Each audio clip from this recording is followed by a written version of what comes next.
Hello friends, इन दिनों एक चर्चा बहुत ज़ोरों पर है कि जो स्टूडेंट फॉरेन कंट्रीज़ में जाकर अपनी मेडिकल की स्टडीज़ करना चाहते हैं उनको किस तरीके से रजिस्ट्रेशन ग्रांट किया जाएगा।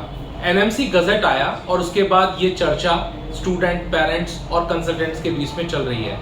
आज के इस वीडियो में मैं बात करने वाला हूँ क्लॉज नंबर 4B की, खास तौर पर जो कहता है grant of permanent registration to foreign medical graduates. किन किन कंडीशंस पे एक फॉरेन मेडिकल ग्रेजुएट को परमानेंट रजिस्ट्रेशन प्रैक्टिस करने के लिए दिया जाएगा। और इसी वीडियो के पार्ट बी में, यानी कि दूसरे पार्ट में, मैं आपको स्पेशली बताने वाला हूँ इजिप्ट के बारे में। बहुत सारे स्टूडेंट्स ये भी पूछ रहे हैं कि इजिप्ट में ग्रांट ऑफ लाइसेंस कैसे होगा, और इसके लिए बहुत अलग अलग कंसल्टेंट अलग अलग वीडियोस बना रहे हैं, कोई क्लैरिटी नहीं है। तो चलिए शुरू करते हैं चर्चा क्लॉज नंबर 4, जिसमें लिखा गया है grant of permanent registration to the foreign medical graduates. इसका क्लॉज ए का पॉइंट नंबर 1 वो कहता है कि आपका कोर्स का ड्यूरेशन कम से कम 54 मंथ्स का होना चाहिए। जैसे ही ये पॉइंट आया, कुछ कंट्रीज इसमें डिस्क्वालीफाई होते हुए नजर आए। इसके बाद पॉइंट नंबर 2 जो है वो कहता है कि आपके पास कम से कम 1 साल का इंटर्नशिप आपको उसी कॉलेज में करना होगा, सेम मेडिकल इंस्टीट्यूशन से। जब ये पॉइंट आया तो बहुत सारे कंट्रीज ऐसे थे जहां पर पहले इंटर्नशिप नहीं हुआ करती थी, वो कंट्रीज थोड़े से अनकंफर्टेबल हुए और उनके अंदर चर्चा शुरू हो गई। डिस्क्वालीफाई भी हुए इसमें कुछ कंट्रीज। इसके बाद point number 3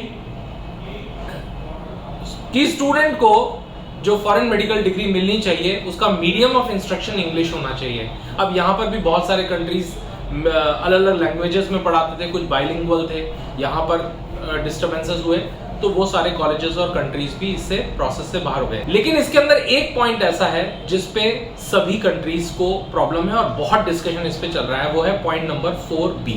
point number 4B क्या कहता है, इस बात को बड़ा ध्यान से और गौर से सुनिए, मैं आपके सामने पढ़ रहा हूँ। पॉइंट नंबर 4B कहता है registered with the respective professional regulatory body. कहने का मतलब यह है कि वो जो डिग्री है और वो जो स्टूडेंट है वो वहां की प्रोफेशनल रेगुलेटरी बॉडी के पास रजिस्टर्ड होना चाहिए। अब यहां पर एक बात बहुत ध्यान से है, जो सारे कंसल्टेंट को भी ध्यान देना है, स्टूडेंट्स को भी और पेरेंट्स को भी। यहां पर एक वर्ड यूज किया है और अदरवाइज, यहां पर एंड नहीं लिखा गया है, और अदरवाइज। अगर आप लीगल टर्म्स में भी इसको समझना चाहते हैं तो लीगल टर्म्स में भी और अदरवाइज का मतलब होता है या। हिंदी में अगर हम बोलेंगे तो या तो ऐसा हो या ऐसा हो, तब हम और वर्ड यूज करते हैं। नहीं तो वहां पर अगर हम दोनों कंडीशंस को फुलफिल होनी चाहिए तो हम वर्ड यूज करते हैं एंड। तो मैं एक बार फिर पढ़ रहा हूं, registered with the respective professional regulatory body, यानी आपकी डिग्री और वो स्टूडेंट रजिस्टर्ड होना चाहिए with the professional regulatory body. जैसे इंडिया में रेगुलेटरी बॉडी है नेशनल मेडिकल कमीशन, वैसे हर कंट्री की अपनी कोई ना कोई रेगुलेटरी बॉडी होती है। लेकिन वो ये कहता है कि अगर मान लीजिए किसी कंट्री के अंदर वो रेगुलेटरी बॉडी नहीं है तो फिर क्या होना चाहिए, और अदरवाइज आगे क्या बोलता है। इसके बाद क्या लिखा गया है, मैं फिर से एक बार पढ़ रहा हूं, रजिस्टर्ड विद वर्ड को रिपीट नहीं किया गया है, तो इसका मतलब ये होगा registered with competent authority to grant licence to practise medicine in their respective jurisdiction of the country. मतलब या तो वो रेगुलेटरी बॉडी जो हो उस पे पास रजिस्टर्ड हो, या फिर ऐसी बॉडी से रजिस्टर्ड हो जो कॉम्पिटेंट हो, वो बॉडी कॉम्पिटेंट हो to grant licence to practise medicine in their respective jurisdiction of the country. इसका मतलब ये हुआ कि या तो वो ऐसी बॉडी से रजिस्टर्ड हो जो कि प्रोफेशनल रेगुलेटरी बॉडी हो, या फिर ऐसी बॉडी से रजिस्टर्ड हो जो कि कॉम्पिटेंट हो लाइसेंस ग्रांट करने के लिए इन their respective jurisdiction of the country, उस कंट्री के अंदर प्रैक्टिसिंग लाइसेंस देने में सक्षम हो। सक्षम वर्ड सक्षम है, कॉम्पिटेंट का मतलब होता है सक्षम। मैं इसका हिंदी ट्रांसलेशन भी अभी आपको दिखाने वाला हूं। In which the medical degree is awarded and at par with the licence to practice medicine given to citizen of that country। अब इसके बाद क्या बोलती है, या तो वो ऐसी बॉडी से रजिस्टर्ड हो जो कि वहां की प्रोफेशनल रेगुलेटरी बॉडी हो, और अदरवाइज यानी कि अगर ऐसा नहीं है तो फिर यहां पर एक जो सेंटेंस यूज किया है इस पे बड़ा कंफ्यूजन है, competent to grant licence to practise medicine in their respective jurisdiction of the country. अब ये कॉम्पिटेंट कौन होता है? कोई व्यक्ति तो नहीं होता, कॉम्पिटेंट होती है वो अथॉरिटी। तो अगर हम इस सेंटेंस को वापस से रिफ्रेश करें तो ऐसा करेंगे, should be registered with a competent authority to grant licence to practise medicine in their respective jurisdiction. मतलब ऐसी कॉम्पिटेंट अथॉरिटी के पास रजिस्टर्ड हो जिसके पास सक्षमता हो to grant licence to practise medicine in that particular country. अब उसमें और वर्ड यूज किया है, इसका मतलब है इन दोनों में से किसी के पास भी वो रजिस्टर्ड होना चाहिए। In which the medical degree is awarded at par, मतलब ये जो मेडिकल डिग्री है ये एट पार होनी चाहिए, जो उस कंट्री के बच्चों को मिलती है एट पार होनी चाहिए, at par with the licence to practise medicine given to the citizen of that country. मतलब ये उस बॉडी के बारे में बात की जा रही है, वो ऐसी कॉम्पिटेंट बॉडी होनी चाहिए जिसके पास ये अथॉरिटी हो to grant the licence to practise medicine given to the citizen of that country. इनमें से किसी के पास भी वो बॉडी रजिस्टर्ड हो। अब यहां पर कंफ्यूजन ये है बच्चों को, और काफी सारे कंसल्टेंट इस तरीके से इसको इंटरप्रेट कर रहे हैं कि आपको उस देश का प्रैक्टिसिंग लाइसेंस लेने के लिए आपको वहां का लाइसेंसिंग एग्जाम क्लियर करना पड़ेगा। मैं आप सबसे सवाल पूछना चाहता हूं। अब मैं आपको इसी स्टेटमेंट का गूगल ट्रांसलेशन दिखा रहा हूं। अब इस इंग्लिश स्टेटमेंट का हिंदी ट्रांसलेशन जो कि गूगल पे दिया हुआ है वो मैं आपके सामने पढ़ रहा हूं। ऐसी संबंधित पेशेवर नियामक निकाय के साथ पंजीकृत या अन्यथा यानी कि ये नहीं है तो लाइसेंस देने के लिए सक्षम वर्ड यूज किया हुआ है, ऐसी बॉडी जो लाइसेंस देने में सक्षम हो, जिस देश में चिकित्सा की डिग्री प्रदान की जाती है और उसके सममूल्य पर अपने क्षेत्राधिकार में चिकित्सा का अभ्यास करने के लिए उस देश को के नागरिक को दी जाती है। समझ में आ रही है आपको बात? इंपॉर्टेंट बात क्या है, इसमें कहीं ऐसा नहीं लिखा हुआ कि आपको वहां पर लाइसेंस एग्जाम पास करना होगा और लाइसेंस एग्जाम पास करके आपको वहां का लाइसेंस लेके आना पड़ेगा। मैं कमेंट बॉक्स में आप सभी कंसल्टेंट, फ्रेंड्स, स्टूडेंट, पेरेंट्स सभी से ये कमेंट बॉक्स में चाहता हूं, आप कमेंट बॉक्स में लिख के बताइए। आप सब इंग्लिश पढ़ते हैं, इंग्लिश जानते हैं, मैं जो आपको हिंदी ट्रांसलेशन दिखा रहा हूं, मैंने जो इंटरप्रिटेशन किया है वो कहां गलत है, और ये और अदरवाइज क्यों लिखा हुआ है, इस जगह पे एंड क्यों नहीं लिखा हुआ। मगर अगर इसी जगह पे एंड लिखा होता तो बात का मतलब क्या होता? बात का मतलब ये होता कि आपको एक तो रजिस्टर्ड होना चाहिए उस अथॉरिटी से जो कि प्रोफेशनल रेगुलेटरी बॉडी है, और इसके साथ साथ क्या होना चाहिए कि आपको उस देश के अंदर उस अथॉरिटी में भी जो लाइसेंस देती है उस बॉडी में भी रजिस्टर्ड होना चाहिए। इसका मतलब आपके पास प्रैक्टिसिंग लाइसेंस होना चाहिए। अब यहां पर एक बात और मैं आपसे कहना चाहूंगा, आप कमेंट बॉक्स में लिख कर बताइएगा और मुझे बताइएगा क्या भारत में बाहर से स्टूडेंट्स मेडिकल पढ़ने आते हैं? जवाब है हाँ, करीब 60 देशों के बच्चे भारत में मेडिकल पढ़ने आते हैं अलग अलग कंडीशंस में। जैसे कि सार्क नेशंस के स्टूडेंट भारत में पढ़ने आते हैं, भूटान के, नेपाल के, बांग्लादेश के सार्क नेशन के स्टूडेंट्स भारत में पढ़ने आते हैं। ऐसे ही सार्क कोटे के अंदर भारत के स्टूडेंट्स भी नेपाल, बांग्लादेश, भूटान और दूसरे कंट्रीज में पढ़ने के लिए जाते हैं। ये बात बिल्कुल क्लियर है, इसमें कोई डाउट नहीं है। अगर उस देश की गवर्नमेंट प्रैक्टिसिंग लाइसेंस नहीं दे उस हिसाब से तो ये जो स्टूडेंट सार्क कोटे में जा रहे हैं वो भी सब डिस्क्वालीफाइड हो जाते हैं। तो ये बायलैटरल एग्रीमेंट ही पूरी तरीके से गलत साबित हो जाता है कि कोई बच्चा किसी देश में जाके पढ़ ही नहीं सकता, ना तो वो बांग्लादेश में जाके पढ़ सकता है, ना नेपाल में जाके पढ़ सकता है, क्योंकि उसको वहां पे प्रैक्टिसिंग लाइसेंस नहीं मिल रहा।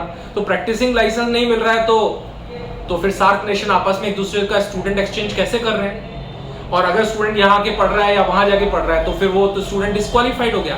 अब यहाँ पे एक और इंपॉर्टेंट बात है, अपन ये मान लेते हैं अभी हाल फिलहाल में कुछ लेटर्स मार्केट में चल रहे हैं बांग्लादेश से रिलेटेड कि बांग्लादेश गवर्नमेंट ये कहती है कि आपका हम स्टूडेंट को प्रैक्टिसिंग लाइसेंस नहीं दे रहे हैं, यहां पे प्रैक्टिस करने का कोई अधिकार नहीं दे रहे हैं। मैं आप सबसे ये सवाल पूछना चाहता हूं, आप मुझे कोई भी एक ऐसा डॉक्यूमेंट कमेंट बॉक्स पे या आप मेरे साथ शेयर कीजिए जो ये कहता है कि अगर कोई स्टूडेंट फॉरेन से पढ़ने आता है तो गवर्नमेंट ऑफ इंडिया साफ कहती है आप हमारे यहां पढ़ाई कीजिए, हमसे डिग्री लीजिए और डिग्री लेते ही हम आपको एक प्रैक्टिसिंग लाइसेंस दे देंगे, आप लाइसेंसिंग एग्जाम क्लियर कीजिए और आपको हमें प्रैक्टिसिंग परमानेंट रजिस्ट्रेशन दे देंगे, आप इंडिया में ही प्रैक्टिस कीजिए। अगर ये काम गवर्नमेंट ऑफ इंडिया खुद अपने देश में नहीं करती है, कोई बाहर के किसी भी फॉरेन स्टूडेंट को, मैं बात एनआरआईज की नहीं कर रहा हूं, ओवरसीज स्टूडेंट की नहीं कर रहा हूं, इंडियन स्टूडेंट्स की, मैं बात कर रहा हूं फॉरेन स्टूडेंट की। अगर कोई फॉरेन स्टूडेंट यानी फॉरेन सिटीजन भारत में आके मेडिकल साइंस की पढ़ाई करता है तो क्या गवर्नमेंट ऑफ इंडिया उसको डायरेक्ट लाइसेंस दे देती है, प्रैक्टिसिंग लाइसेंस? क्या ये अधिकार भारत में है और दिया जा रहा है? अभी कितने बच्चे, अगर नहीं दिया जा रहा तो इस तरह की डिमांड गवर्नमेंट ऑफ इंडिया किसी दूसरे कंट्री से कैसे कर सकती है? Because every country is sovereign, उनका अपना अधिकार है अपने देश के लिए कानून सेट करने का। तो अगर आप अपने देश में ही किसी फॉरेन के स्टूडेंट को प्रैक्टिस करने का लाइसेंस नहीं दे रहे हैं तो आप कैसे अपेक्षा कर सकते हैं कि कोई दूसरा देश उन बच्चों को प्रैक्टिसिंग लाइसेंस देगा? हालांकि ये अपेक्षा की नहीं है एनएमसी में, जो क्लॉज है इसको अगर आप ध्यान से पढ़ते हैं सुनते हैं तो इसमें कहीं अपेक्षा नहीं दिखाई दे रही है, लेकिन क्योंकि कंफ्यूजन है इसलिए मैंने मेरा इंटरप्रिटेशन इस पूरे स्टेटमेंट का इस वीडियो के थ्रू आप सबके सामने डाला है। अगर मेरी बात आपको गलत लगती है तो कमेंट बॉक्स में लिखकर बताइए, और अगर सही लगती है तो भी आप मुझे कमेंट बॉक्स में बताइए। और अगर आपके पास इस पूरे पॉइंट का कोई और इंटरप्रिटेशन है तो वो तथ्यों के साथ आप हमारे साथ शेयर कीजिए। मैं नीचे अपना ईमेल दे रहा हूं, आप उस ईमेल पे आप तथ्यों के साथ शेयर कीजिए कि इस पूरे स्टेटमेंट में किस जगह पर गवर्नमेंट या एनएमसी ये कह रही है कि आपको उस देश का प्रैक्टिसिंग लाइसेंस लेने के लिए उस देश का लाइसेंसिंग एग्जाम क्लियर करना पड़ेगा, और लाइसेंसिंग एग्जाम क्लियर करने के बाद ही जब आप वहां का प्रैक्टिसिंग लाइसेंस लेके आ जाओगे तभी आपको हम इंडिया में इंटर्नशिप करने देंगे। ये बात इस पूरे स्टेटमेंट में कहां लिखी है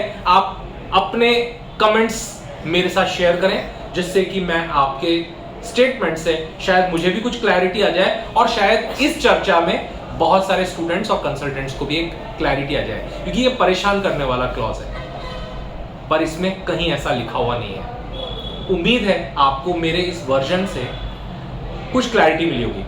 अब इस बात के लिए बहुत सारे आरटीआई लगाए जा रहे हैं, एनएमसी इसकी कोई क्लैरिफिकेशन नहीं दे रहा है, बार बार उसी आंसर को कॉपी पेस्ट करके वापस लोगों को दे रहा है। ऐसा एनएमसी क्यों कर रहा है इसके ऊपर मैं ज्यादा कमेंट नहीं करूंगा। आप सब जानते हैं कि इंडिया में प्राइवेट मेडिकल कॉलेजेस की सिंडिकेट जो है वो कितनी स्ट्रांग है और किस तरीके के इन्फ्लुएंसेस हमारे देश की अथॉरिटीज के ऊपर होते हैं। मैं इस बारे में कोई किसी तरह का कोई आक्षेप नहीं लगा रहा हूं, कोई दावा नहीं पेश कर रहा हूं, पर आप खुद समझदार हैं इस बात को समझने के लिए कि इस बात को घुमा फिरा कर ऐसा क्यों कहा जा रहा है और क्यों इसके बारे में कोई क्लैरिफिकेशन कहीं भी संबंधित अथॉरिटी नहीं दे रही है। इसके अलावा एक बात और मैं कहना चाहूंगा, हाल ही में सुप्रीम कोर्ट का एक ऑर्डर आया। सुप्रीम कोर्ट के ऑर्डर को अगर आप ध्यान से पढ़ेंगे, उस ऑर्डर में इन सभी पॉइंट पे सुप्रीम कोर्ट एग्री करती है कि मीडियम ऑफ इंस्ट्रक्शन इंग्लिश होना चाहिए। एनएमसी को पूरा अधिकार है कि वो कोर्स का ड्यूरेशन सेट करे कि भाई वो उनको 54 मंथ्स का होना चाहिए या 48 मंथ्स का होना चाहिए। ये अधिकार भी पूरी तरीके से एनएमसी को है और ये बात कोर्ट ने मानी। इसके अलावा उन्होंने ये भी माना कि इंटर्नशिप कराने का अधिकार भी एनएमसी के पास है, अगर वो चाहती है तो एनएमसी तो स्टूडेंट को इंटर्नशिप करनी पड़ेगी। लेकिन ये जो मुद्दा था ना, इस मुद्दे पे कि उस बॉडी उस कंट्री में उसको लाइसेंसिंग एग्जाम देना पड़ेगा या वहां रजिस्ट्रेशन होना पड़ेगा, इस पे पूरी तरीके से कोर्ट भी मौन थी। कोर्ट ने इसके ऊपर अपना कोई कमेंट नहीं दिया है। तो पहली बात तो किसी भी फॉरेन मेडिकल स्टूडेंट को घबराने की जरूरत नहीं है। अगर आपकी जिस कंट्री में आप पढ़ने जा रहे हो उस कंट्री की जो प्रोफेशनल रेगुलेटरी बॉडी है वहां पर आपकी डिग्री रजिस्टर्ड है, तो आप बड़े आराम से इंडिया में आके प्रैक्टिस कर सकते हैं और अपना इंडिया का एफएमजी एग्जाम या आने वाले समय में नेक्स्ट एग्जाम दे सकते हैं। कोई डाउट है मेरी बात का इंटरप्रिटेशन पे तो आप प्लीज कमेंट बॉक्स पे लिखिए, मैं आप सबके कमेंट्स का इंतजार करूंगा। अब दूसरी चर्चा मैं अगले वीडियो में करने वाला हूं। बहुत सारे स्टूडेंट पेरेंट्स पूछ रहे हैं, बहुत सारे बच्चे पूछ रहे हैं और बहुत सारे कंसल्टेंट लोगों को भ्रामक जानकारियां देकर ये बता रहे हैं कि इजिप्ट के अंदर लाइसेंस और या रजिस्ट्रेशन नहीं होता है। मेरे अगले वीडियो का इंतजार कीजिए, उस वीडियो में मैं सारी जानकारी आपको देने वाला हूं। हमारे चैनल पे सिर्फ और सिर्फ ऑथेंटिक इंफॉर्मेशन मिलती है। बहुत ज्यादा वीडियोस बनाने के लिए, बहुत नंबर्स पे वीडियो बना के रोज एक वीडियो डालना और कोई सनसनीखेज जानकारियां देना, ये हमारा मकसद बिल्कुल नहीं है। तो हमारे जानकारी जब हम आपको जानकारी देंगे तो बहुत तथ्यों के आधार पर देंगे। अगले वीडियो का इंतजार कीजिए, अगले वीडियो को ध्यान से देखिए कैसे इजिप्ट के अंदर ये सारी कंडीशंस फुलफिल हो रही है। जुड़े रहिए हमसे। अगर चैनल सब्सक्राइब नहीं किया है, सब्सक्राइब कीजिए, नहीं तो बहुत सारी इंपॉर्टेंट इन्फॉर्मेशन से आप चूक जाएंगे।